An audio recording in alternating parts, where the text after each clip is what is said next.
Okay, so welcome back to our notes for polynomial long division. We're on the back of the booklet now at example 4, where we're asked to complete the division problem by finding the divisor and the quotient for the long division work that is shown here. And off to the side it says, how many solutions are there to this problem? There is definitely more than one way you could represent this solution. So I'd like you to try in pencil, just pause the video, give this problem a try, see if you can reason through what is the divisor and the quotient that would produce this work. And then when you're ready to go over it, we'll resume and see which of the ways that you came up with, since there's more than one solution. Okay, so if you have given that a try, we're going to look at the algorithm that we had to follow. So whatever went in this first term of the quotient got multiplied times this first term in the divisor and ended up with a 12x cubed. So things that are factors of 12x cubed, for example, might be a 12x and a 1x. It could be a 3x and a 4x squared. We could have a 6 and a 2, right? And so on and so on and so on.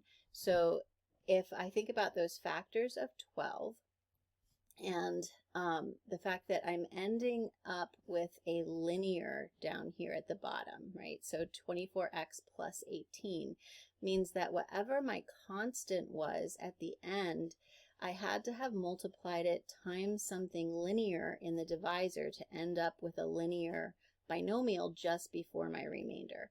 So I know that my whatever value is in here had an x squared with it, and whatever was in my divisor had an x, right?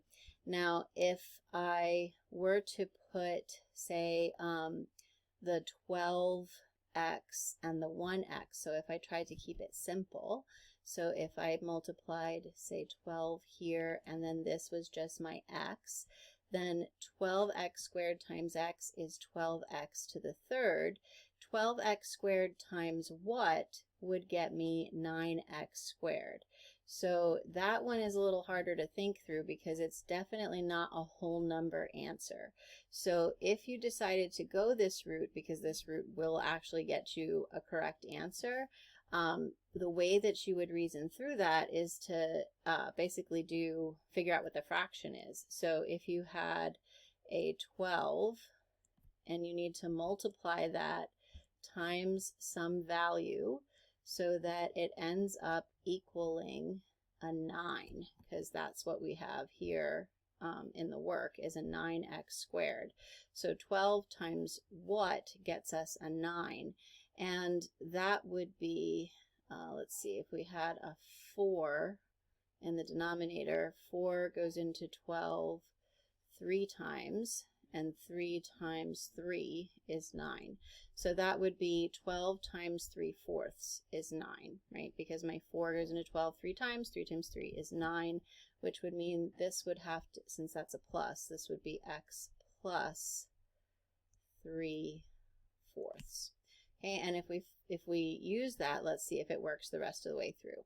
So 12x squared times x is 12x cubed. 12x squared times 3/4, we just found that number is 9x squared. We draw a line, change both signs. Negative 11x squared minus 9x squared is negative 20x squared. And then we would need to multiply x times what to get negative 20x squared, and that would be a negative 20x. Okay, then we would distribute, and negative 20 times 3/4 is equal to, so 4 goes into 25 times, negative 5 times 3 is negative 15, and there's our negative 15x, right? So that worked. Then we would draw a line, change both signs. 9x plus 15x is 24x, and then we would repeat the algorithm. So x times what is 24x? That would be a plus 24. and then 24 times 3/4. So 24 times 3/4. 4 goes into 24 6 times 3 is 18, and there's that 18, so that works.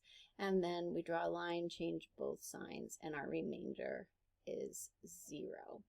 Right? So one of the possible solutions is that our divisor was x plus 3/4, and our quotient was 12x squared minus 20x plus 24. Now, there is, like I said, other ways that we could go about solving this problem. So let's erase this and see how to reason through one of those other ways. Okay, so we first tried this one and found that that worked, right? So there was nothing wrong with that. Now let's see what happens if we use 3 and 4 instead. So if I make this first term of my quotient the 3x squared, right, instead of the 12x squared like I had in my first example. So if I use 3x squared, then that means my divisor would have to be a 4x.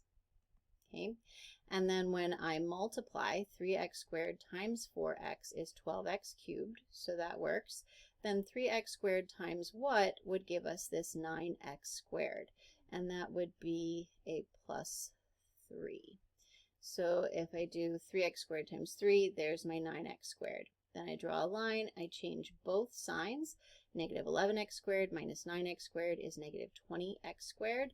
I bring down my next term and I repeat that algorithm. So 4x times what is negative 20x squared? That would be a negative 5x. Then I'll distribute. Negative 5x times 4x is negative 20x squared. That works. Negative 5x times positive 3, negative 15x. That also works. Draw a line, change both signs, and add 9x and 15x is 24x. Bring down the constant and repeat.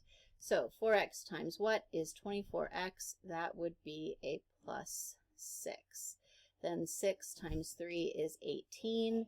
18, we draw a line, change both signs. 18 minus 18 is my remainder of 0. And so there is my second solution.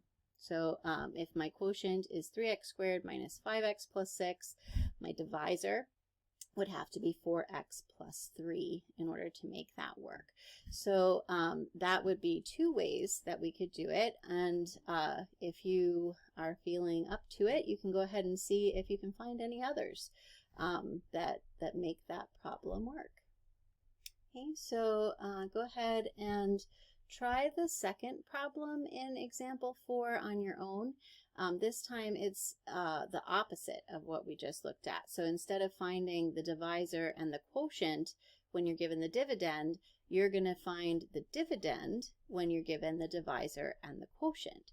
So there's only going to be one way that I'm aware of, anyway, that you can reason out what that answer is. So go ahead and see if you can find the dividend given the divisor and the quotient.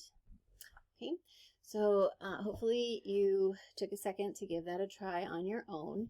And most of the time students try to work backwards to get this answer. So they'll, for example, they'll start back here and recall that that 5, that constant, had to drop down from the original dividend.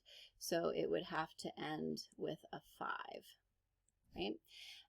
And then same thing for this linear factor here. That had to have come from somewhere, and that somewhere would have been the dividend. So that 2x dropped down after the first subtraction. Okay, then what we started with here, x squared times x was x cubed, but we had to draw a line and change both signs in order to have this x cubed cancel with the x cubed underneath, which means working backwards in that same fashion, what had to go as my second term so that when I add 2x squared, I'm left with a negative 2x squared, and that would be a negative 4x squared, right? And that's the way that most students reason through how to find the dividend given the quotient and the remainder. But I do want to point out, because there are different ways you can reason through this, another way that might be a little easier, you know, depending on your point of view, but you could instead take the divisor and the dividend and multiply those together. Because remember, if the remainder was 0, then they would be factors, and I could just multiply them together to get that answer. This one, the remainder isn't 0, but we can take care of that issue in just a second. So if I started with my divisor, x minus 2, and I multiplied that times my quotient, x squared minus 2x minus 2, then x times x squared is x cubed. X times negative 2x is a negative 2x squared. X times negative 2 is another negative 2x. Then we have negative 2 times x squared is a negative 2x squared. Negative 2 times negative 2x is a positive 4x. And then negative 2 times negative 2 is a positive 4. And that gives us x cubed minus, whoops, got ahead of myself, x cubed minus 4x squared, then plus 2x, then plus 4. And when I compare that to what the actual dividend was, see how it's off by 1? That's the remainder, right? There's my remainder of 1 that it's off by. So if I take my divisor and I multiply that times the quotient, and then I add the remainder, that will equal the dividend. So I just need to take this and add 1. So by adding 1, now I can see I get the same thing. X cubed minus 4x squared plus 2x plus 5.